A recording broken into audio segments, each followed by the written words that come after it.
अस्सलाम वालेकुम। मेरे एक दोस्त हैं, उनका नाम है इसहाक साहब। वो इंडिया पूना में रहते हैं और वो यूट्यूब के ज़रिए ही मेरे दोस्त बने हैं। उन्होंने पिछले दिनों मुझे एक बड़ा अहम क्लिप भेजा जो कि इंग्लिश ज़बान में था, और कोई साहब थे, उनका नाम मैंने लिखा है ल्यूक, LUKE। तो मेरा ख्याल है वो मेडिकल डॉक्टर थे। तो उन्होंने कैंसर के बारे में एक बात की थी। तो वो इतनी अहम और इतनी ज़रूरी बात थी, और चूँकि मैं भी एक डॉक्टर हूँ और मैं ख़ुद भी उन तमाम बातों से पहले वाकिफ़ था, तो वो बात मुझे इतनी अच्छी और ज़बरदस्त लगी कि और मैं उनको ट्रेस करता रहा। मैं उनको ढूंढ नहीं सका कि ल्यूक साहब किस मुल्क के हैं, लेकिन बहरहाल मैं उनको एक्नॉलेज करते हुए उर्दू में वो तमाम बातों का ख़ुलासा करता हूँ।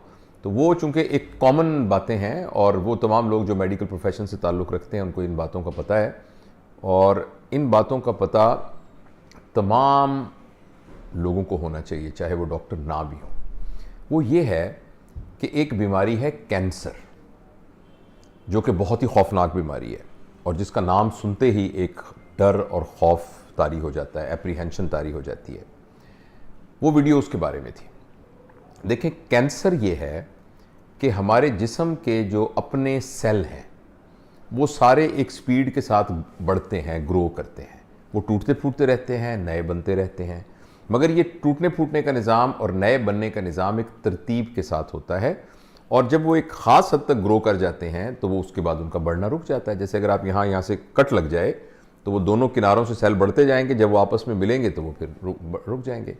कैंसर एक ऐसी बीमारी है जिसमें जिस्म के अपने ही सेल बेतरतीबी से बढ़ना शुरू हो जाते हैं, और ये जब बेतरतीबी से बढ़ते हैं तो वो एक गुच्छे की शक्ल में एक मास बना देते हैं, यानी एक गिल्टी नुमा चीज़ बना देते हैं। अच्छा, एक तो वो गिल्टी जिस जगह बनेगी तो उसकी वजह से रुकावट हो जाएगी। फॉर एग्जाम्पल, अगर वो गिल्टी सांस की नाली में बनेगी तो सांस रुकना शुरू हो जाएगा, अगर खुराक की नाली में होगी तो खुराक रुकना शुरू हो जाएगी, अगर पखाने के रास्ते में होगी तो वो वहाँ रुकावट हो जाएगी।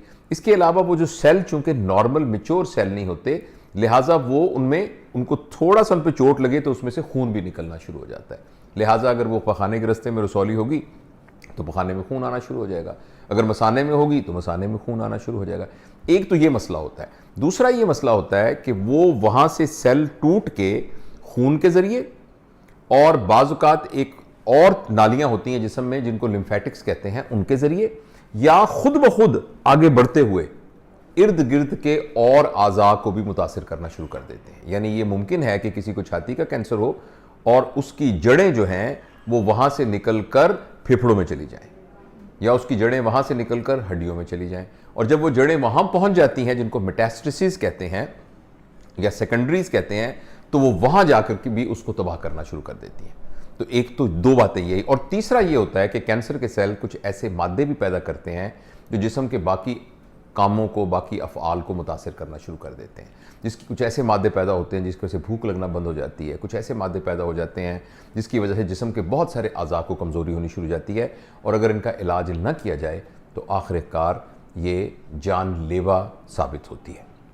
अच्छा, इसकी मज़ीद तफसील में जाने से पहले मैं ये बताना चाहता हूँ, जो ख़ास तौर पर ल्यूक साहब ने अपनी इस वीडियो में बताया था, कि तकरीबन 5 से 10% कैंसर ऐसे हैं जो कि मौरूसी होते हैं, यानी वो तो होने ही होने हैं। और वो अमूमन उन लोगों में जिनके वालदैन के अंदर वो कैंसर मौजूद होते हैं, तो उनके अंदर उसको जांचा जा सकता है उनकी जीन्स को स्टडी करके। उनमें से एक जीन बराका जीन है। इसके अलावा कुछ और भी जीन्स हैं कि जिनमें वो मौजूद हों तो ये बात तकरीबन तय होती है कि उनको अपनी ज़िंदगी के शुरू के हिस्सों में ही, यानी 30 साल से पहले कहीं ना कहीं बॉडी में कैंसर हो जाएगा। अच्छा, ये तो वो हैं कि जो कि नागुज़ीर हैं, हमारे इख्तियार में नहीं है। लेकिन इसके अलावा जो बाकी बहुत सारे और कैंसर हैं जो कि जेनेटिक नहीं हैं, मगर बाद में हमारे जिस्म में मुख्तलिफ तब्दीलियाँ आती हैं जिनकी वजह से कैंसर बनते हैं, उसके बारे में ये बिल्कुल एक हैरान कुन रिसर्च है कि जब लाखों मरीजों को स्टडी किया गया, जिनको के छाती का कैंसर था, या जिनको अंतड़ियों का कैंसर था, या जिनको खून का कैंसर था, या हड्डियों का, या जिस्म के किसी भी हिस्से का कैंसर था, तो ये देखा गया कि उनके अंदर 4 चीज़ें कॉमन थी। उन तमाम लोगों में ये 4 चीज़ें मौजूद थीं, और ये उनका एक रिलेशनशिप, ये रिसर्च बताती है कि इस बात का बहुत इम्कान है कि कैंसर के बनने के सिलसिले में ये 4 चीज़ों की बड़ी अहमियत होगी। और ये 4 चीज़ें ऐसी हैं जो कि बहुत आसानी से समझी जा सकती हैं और आसानी से उनसे बचा जा सकता है। उसमें से पहली बात ये थी कि जितने भी ये कैंसर के लोग थे, इनमें से अक्सरियत को कब्ज़ थी, कॉन्स्टिपेशन जिसे कहते हैं, क्रॉनिक कॉन्स्टिपेशन, यानी साल हा साल से उनके पखाने के इखराज का निज़ाम था वो ठीक नहीं था। जो दूसरी बात देखी गई कि उनमें से अक्सरियत को हाइपर एसिडिटी थी, यानी तेजाबियत उनके जिस्म में ज़्यादा थी। तीसरी ये चीज़ देखी गई कि उनमें से अक्सरियत की नींद पूरी नहीं होती थी। और चौथी चीज़ ये देखी गई कि उनमें से अक्सरियत को स्ट्रेस था, क्रॉनिक स्ट्रेस जिसको कहते हैं, साल हा साल का स्ट्रेस। छोटा मोटा स्ट्रेस तो एक तरह का, यानी हमारे यानी चैलेंज, छोटे छोटे चैलेंज जो होते हैं वो तो हमारी ज़िंदगी को जारी रखने के लिए बहुत ज़रूरी होते हैं, जिनके ज़रिए से इंसान जो है वो अपनी एफर्ट करता है, ये उसकी बात नहीं हो रही। लेकिन क्रॉनिक स्ट्रेस, मुसलसल स्ट्रेस वाली ज़िंदगी, ये देखा गया कि जिन लोगों में ये 4 चीज़ें थीं, उन लोगों में कैंसर होने के चांसेस बहुत ज़्यादा थे। बल्कि ये है कि स्ट्रेस तो तकरीबन तमाम लोगों में था जिनको सारा कैंसर हुआ है।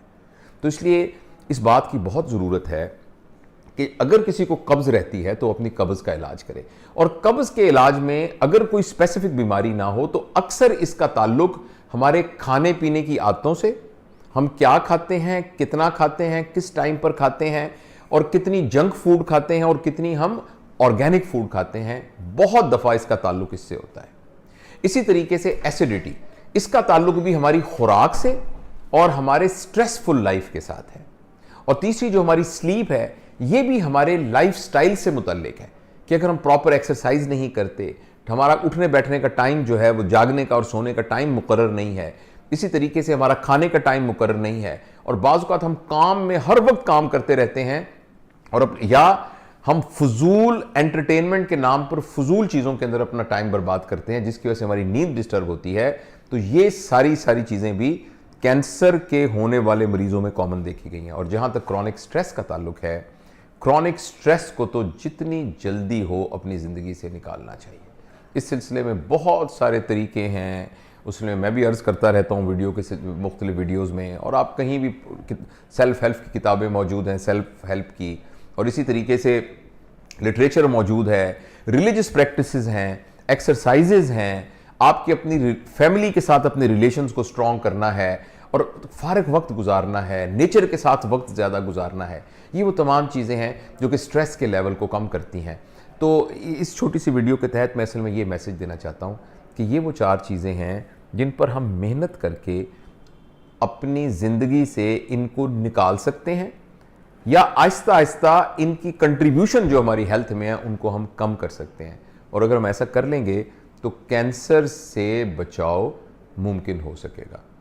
मुझे उम्मीद है कि ये वीडियो मुफीद होगी। अगर आपको ऐसा लगा कि ये मुफीद है तो इसको ज़रूर शेयर कीजिए, ताकि ये बात हमारे और बहन भाइयों को सारी दुनिया में ये बात पता लगे।